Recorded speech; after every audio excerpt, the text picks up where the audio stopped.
drugačija.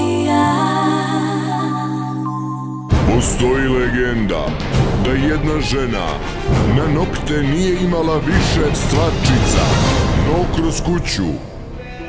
Kako ćemo gomžinice? Ja sam tradicionalista, ali ajde predloži. Pazi, ovo ti je sad pul gore na splavove u Beograd.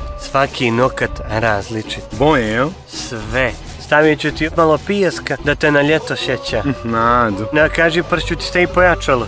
Kako ti ovo izgleda? Odlično. Da ti stavim šiber ovdje i ovaj na kant prozor na ove prste dugačke. Stavim i s termoprekidom ako bude eloksirana se stavljala. Koliko ti je ovo zadovoljstvo? Eto, neka bude 25. Bez đavlje pare. Po noktu. Po noktu?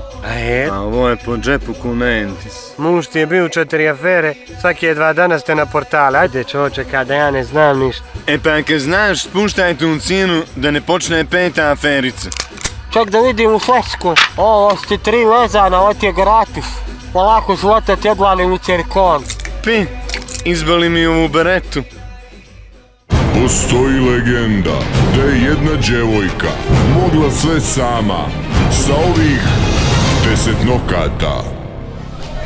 Momak, izvini, ne mogu da uključavam ovaj telefon. Ako možeš da mi pomogneš, ja ću ti diktirati. A što ne napravite ono da ga otključavate facom? A Maksi, malo sam problem, a to mi ne radi od kad sam usta radila. Od tog mi se prošeta, bio po faci kumentisa. Kako se zoveš, momak? Zoran. E, ajde, Zoki, Bog ti pomoga, 30.